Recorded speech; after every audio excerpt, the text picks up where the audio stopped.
Welcome back ناظرین. Break پہ جانے سے پہلے ہماری مہمان سے بہت ہی علمی گفتگو چل رہی تھی. انہوں نے علم میں بہت اضافہ کیا ہے, ہم ان کے بہت شکر گزار ہیں. تو اسی کے ساتھ ناظرین اپنے پروگرام کے اگلے سیگمنٹ کی طرف چلتے ہیں جس کا نام ہے فوائد قرآن. منقول ہے کہ ایک شخص امام جعفر صادق علیہ السلام کی خدمت میں حاضر ہوا اور عرض کی, مولا میں بہت زیادہ مقروض ہو چکا ہوں اور اس ذہنی پریشانی کی وجہ سے کہیں ایسا نہ ہو کہ میں قرآن کو بھول جاؤں. آپ نے فرمایا قرآن کا تحفظ کرنا, قرآن کا تحفظ کرنا, قرآن کا تحفظ کرنا. قیامت کے دن قرآن کی ایک سورہ 1000 درجے پر بلند ہوگی اور قاری سے کہے گی کہ اگر تو نے میرا تحفظ کیا ہوتا تو آج میں تجھے اپنے ساتھ رکھتی. بس خدا سے یہی دعا ہے کہ خدا ہمیں توفیق دے کہ ہم بھی قرآن کا تحفظ کریں. اسی کے ساتھ ہم اپنی مہمان ساتھی کی طرف بڑھتے ہیں اور دیکھتے ہیں کہ وہ آج کون سی سورہ لے کر آئیں گے اور کس سورہ کی تفسیر ہمیں بیان کریں گی. جی سسٹر. بسم اللہ الرحمن الرحیم. وقال الذین کفروا لا تسمعوا لهذا القرآن والغوا فیہ لعلکم تغلبون.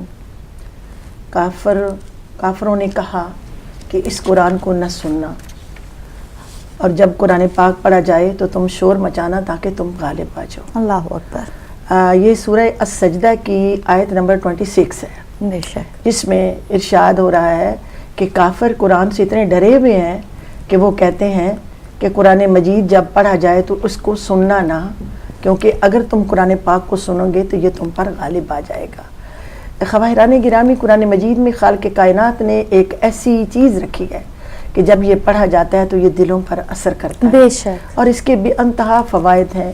اتنے فوائد ہیں کہ قرآن مجید نے خود پکار کر کہا ہے بسم اللہ الرحمن الرحیم لو انزلنا هذا القرآن على جبل لرأيته خاشعا متصدعا من خشیت اللہ وتلک الامثال نضربها للناس لعلهم یتفکرون. اگر ہم اس قرآن پاک کو پہاڑوں پر نازل کر دیتے تو وہ خوف خدا سے ریزہ ریزہ ہو جاتے. بے شک. تو یہ لوگوں کے لیے نشانیاں ہیں تاکہ وہ غور و فکر کریں. قرآن مجید جو ہے یہ غور و فکر کی کتاب ہے. بے شک. اس پہ تدبر کرنا چاہیے. یہ نہیں ہے کہ ہم نے ایک دفعہ قرآن پاک کو پڑھ لیا تو ٹھیک ہے جی, ہم نے بچوں کو پڑھا دیا جی, پہلے سپارے سے لے کے 30ویں سپارے تک ہم نے بچوں کو پڑھا دیا جی, قرآن پاک ختم ہو گیا. ایسی بات نہیں ہے. قرآن پاک کو تو سمجھنا ہے. یہ تو ایسی کتاب ہے جس کو آپ جتنا سمجھیں گے اتنے اس کے دروازے کھلیں گے, اتنی اس کی برکتیں ہوں گی, اتنے اس میں سے مطالب و مفاہیم باہر نکلیں گے. بے شک. اور قرآن مجید جو ہے اس کو پڑھنے سے آپ کو معلوم ہے کہ آنکھوں کی جو صحت ہے وہ رہتی ہے. سبحان اللہ. گھر میں برکت رہتی ہے, سبحان لوگوں میں عزت رہتی ہے, اور قیامت کے دن وہ شخص اندھا نہیں ہوگا جو قرآن پاک پڑھتا رہے گا. سبحان اللہ. کیونکہ قرآن پاک نے خود ہی ارشاد فرمایا ہے فَأَمَّا مَنْ أُوتِيَ كِتَابَهُ بِيَمِينِهِ فَسَوْفَ يُحَاسَبُ حِسَابًا يَسِيرًا وَيَنْقَلِبُ إِلَىٰ أَهْلِهِ مَسْرُورًا وَأَمَّا مَنْ أُوتِيَ كِتَابَهُ وَرَاءَ ظَهْرِهِ فَسَوْفَ يَدْعُو ثُبُورًا وَيَصْلَىٰ سَعِيرًا. وہ لوگ جو قرآن پاک پڑھتے رہے, وہ لوگ جو نمازوں کو ادا کرتے رہے, قیامت کے دن ان کے دائیں ہاتھ میں نامہ اعمال دیا جائے. سبحان اللہ. اور وہ لوگ جو قرآن پاک کو نہیں سمجھے, جنہوں نے نہیں پڑھا, انہوں نے اس کو طے کر کے ایک پاک جگہ پہ رکھ دیا, پڑھا رہے, تو وہ لوگوں کے بائیں پیچھے سے نامہ اعمال دیا جائے گا, پیچھے سے. اور وہ لوگ روتے ہوں گے کہ کاش ہم بھی قرآن پاک کو پڑھتے, کاش ہم بھی نماز پڑھتے. تو جن کو دائیں ہاتھ میں نامہ اعمال دیا جائے گا وہ خوش ہوں گے, مسرور ہوں گے, اپنے اہل ویال کو بتائیں گے کہ ہم تو بہت خوش ہیں, بہت مسرور ہیں. بے شک. تو کلام الہیہ جو ہے اس کے جتنے فوائد ہیں اس کو تو گنا ہی نہیں جا سکتا. لوگ کتنے پریشان ہوتے ہیں کہ ہمارے بچوں کے رشتے نہیں ہو رہے, ہم لوگ پریشان ہیں. جی بالکل. لیکن سورہ طٰہٰ اگر 21 دن تک لگاتار پڑھی جائے تو رشتے ہو جاتے, ماشاءاللہ, دیر ہی نہیں لگتی. اسی طرح اگر ہم کہتے ہیں کہ ہمارے پاس زیادہ رزق نہیں ہے, ہمیں رزق کی ضرورت ہے, سورہ واقعہ کو پڑھتے جاؤ, بے شک, آپ کو عام رزق ملے گا. اور اسی طرح اگر ہم یہ چاہتے ہیں کہ ہمارا جب ہم مر جائیں تو ہمارا گھر امام حسین علیہ السلام کے ساتھ ہو, بے شک, تو ہم سورہ فجر کو پڑھیں. بے شک. اور اگر ہم چاہتے ہیں کہ انبیاء کی ہمیں زیارت ہو تو ہمیں سورہ انبیاء کو پڑھنا چاہیے. اور میں یہ کہوں گی کہ قرآن مجید کی ایک ہی آیت کو اگر ہم سمجھ جائیں اور اس پر ہم عمل کرنا شروع کر دیں، جو ابھی میں عرض کر رہی ہوں جی کہ شور و غل مچاتے ہیں لوگ اور کہتے ہیں کہ قرآن پاک کو نہ سننا، تو اس سے ہمیں کیا لیسن ملتا ہے کہ ہم شور نہ مچائیں۔ بے جب شک۔ قرآن پاک پڑھا جا رہا ہم خاموشی سے قرآن پاک کو سنیں اور اس کے ایک ایک لفظ پر غور کریں سبحان اللہ۔ اور اس پر فکر کریں۔ جیسے ہمارے ائمہ معصومین علیہ السلام قرآن مجید کو پڑھتے تھے تو ان کی آواز جو تھی اس آواز پہ دنیا رک جاتی تھی۔ بے شک۔ صادق آل محمد علیہ السلام جن کے بارے میں ہم بات کر رہے ہیں، جب یہ کرتے تھے تلاوت کلام الہیہ مدینہ میں روضہ رسول پہ بیٹھ کے، تو دنیا باہر کھڑی ہو جاتی تھی سبحان اور کہتے اللہ۔ تھے جنہوں نے پیغمبر کی تلاوت نہیں سنی آئے جعفر صادق کی تلاوت کو سنیں، ماشاء اللہ۔ اور ان کی تلاوت کے لیے لوگ کھڑے ہو جاتے تھے اور انتظار کرتے تھے کون سا وقت ہوگا کہ سرکار صادق آل محمد تلاوت کریں گے اور ہم ان کی تلاوت کو سننے کے لیے کھڑے ہوں گے اور سنیں گے۔ تو گویا اگر ہم قرآن پاک کی طرف بڑھیں اور ہم کہتے ہیں کہ جی مریض ہیں، ہم بہت سخت بیمار ہیں، ہمارا کوئی علاج نہیں ہے، نہ پاکستان میں ہے نہ یہاں پہ ہے، کوئی ڈاکٹر جواب دے گے، لیکن قرآن پاک کہتا ہے میرے میں علاج ہے، بے شک۔ میری طرف آؤ میں علاج کرتا ہوں۔ سورہ بقرہ موت کے علاوہ ہر بیماری کا علاج ہے۔ بے شک۔ ڈپریشن کے مریض کتنے ہوتے ہیں جن کو سلائے رکھتے ہیں کہ ان کا ڈپریشن ٹھیک ہوگا؟ نہیں۔ اگر سورہ بقرہ پڑھ کے پانی پہ دم کر کے ان کو پلا دیا جائے تو ان کا ڈپریشن اللہ کی برکت سے فوراً ٹھیک ہو جائے گا۔ سبحان اسی اللہ۔ طریقے سے سورہ ملک، اس کو میں کہوں گی کہ آپ لوگ ذرا غور کریں اس بات پہ۔ سورہ ملک عذاب ہٹانے والی سورت ہے، اس سے عذاب دنیا کے عذاب بھی ہٹتے ہیں، آخرت کا عذاب بھی ہٹتا ہے، قبر کا عذاب بھی ہٹتا ہے۔ اگر ہمارے گھر میں لڑائی ہے تو ہم وہ پڑھیں گے تو لڑائی کا عذاب ہٹ جائے گا، بھوک ہے تو پڑھیں گے تو بھوک کا عذاب ہٹ جائے گا، قبر کے لیے پڑھیں گے تو قبر کا عذاب ہٹ جائے بے گا۔ شک۔ اور اتنا پیارا اس کا شروع اتنا پیارا ہے، بسم اللہ الرحمن الرحیم، تبارک الذی بیدہ الملک وہو علی کل شیء قدیر للذی خلق الموت والحیاۃ لیبلوکم ایکم احسن عملا۔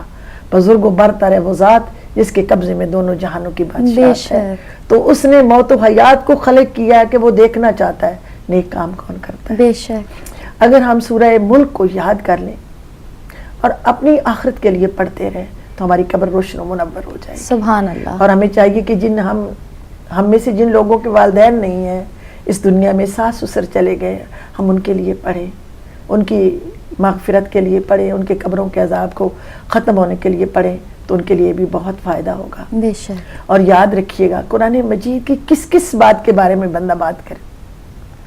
سورہ شمس، بے اولاد پڑھے تو اللہ اس کو اولاد عطا کرتا ہے۔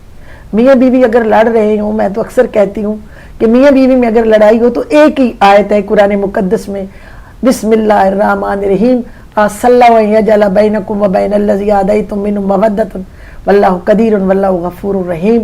اگر یہ بیوی پڑھتی رہے تو خاوند ٹھیک ہو جائے گا۔ اور ایک اور آیت ہے قرآن پاک، یہ سورہ قمر ہے، آیت نمبر 10 ہے، کسی میں یہ 11 بھی، کسی قرآن پاک میں 11 بھی بنتی ہے اور 10 ہے، کسی میں 10 اس کو لکھا گیا ہے۔ بسم اللہ الرحمن الرحیم، فادعا ربہ انی مغلوب فانتصر۔ یہ ایسی آیت ہے اگر لڑائی ہے، جھگڑا ہے، پریشانی ہے تو اس آیت کو پڑھے تو وہ دور ہو جائے گی۔ جو بچے جن کے اچھے مارکس نہیں آتے، وہ محنت کرتے ہیں لیکن ان کے مارکس اچھے نہیں آتے، اگر وہ بھی اس آیت کو پڑھے تو خالق کائنات ان کی مدد کرے گا اور ان کے مارکس بھی اچھے آ جائیں گے۔ ماشاء اللہ، سبحان اللہ۔ اس کے علاوہ قرآن مجید کی ایک آیت دیکھ لیجئے، مطلب ہے قرآن مجید کی کس کس چیز کے بارے میں بندہ بات کرے۔ سورہ نون ہے، القلم ہے۔ سورہ قلم ایسی سورت ہے جو ہمارے اضافہ کرتی ہے علم میں، ہمارے علم کی استطاعت کو بڑھاتی ہے، آگے لے کر چلتی ہے ہمارے علم کو۔ سورہ نون ایسی سورت ہے۔ اس کے بعد سورہ تحریم ہے۔ سورہ تحریم ایسی سورت ہے کہ اگر ہم وہ پڑھیں گے تو اللہ تبارک و تعالی ہمیں کنیزان زہرا میں شمار فرمائے۔ سبحان اللہ۔ سورہ تحریم کو اگر ہم پڑھتے رہیں گے، اور سورہ تحریم اتنی اچھی اتنی پیاری سی سورت ہے، اگر آپ اس کو پڑھیں گے تو آپ کو بھی مزہ آئے گا۔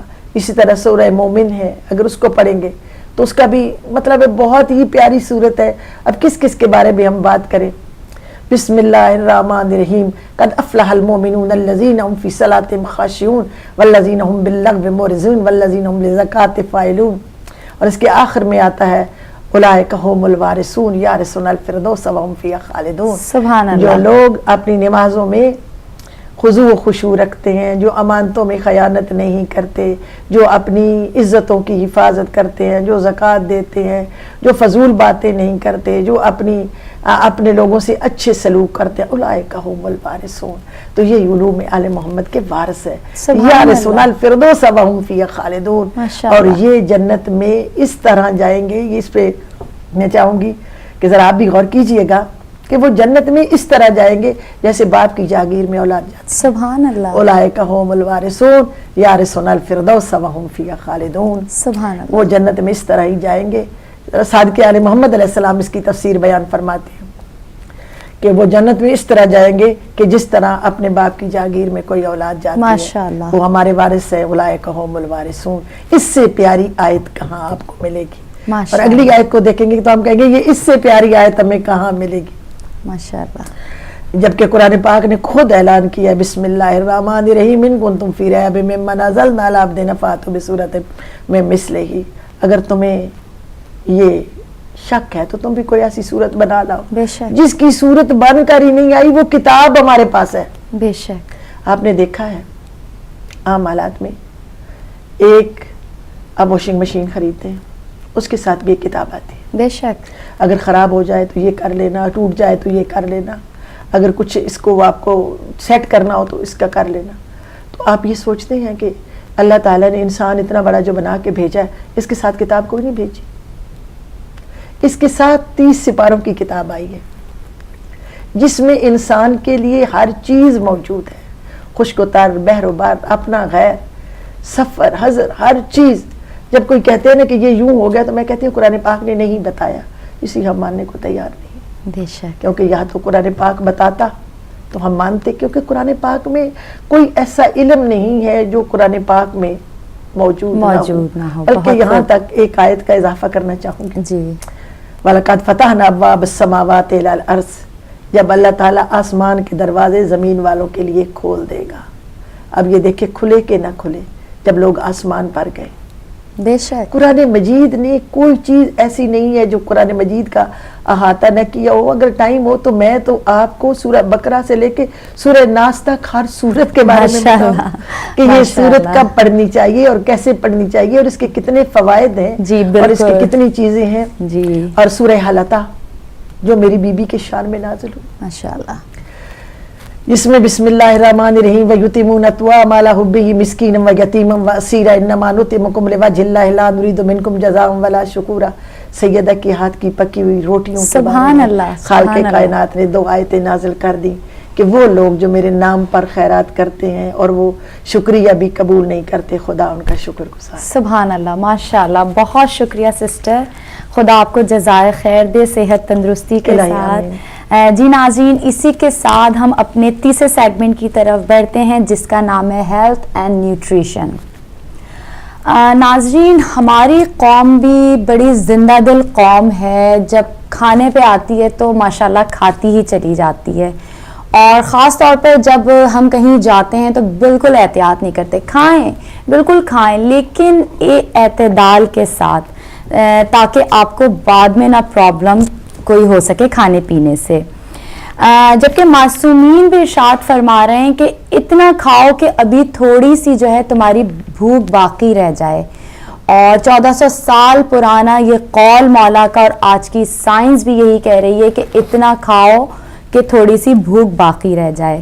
تو ہمیں ہر چیز اعتدال میں کرنا چاہیے، اسپیشلی اپنا کھانا پینا جو ہے اتنا نہیں کھانا چاہیے کہ بعد میں اس کی وجہ سے ہمارے دوسری پرابلمس ہو سکیں.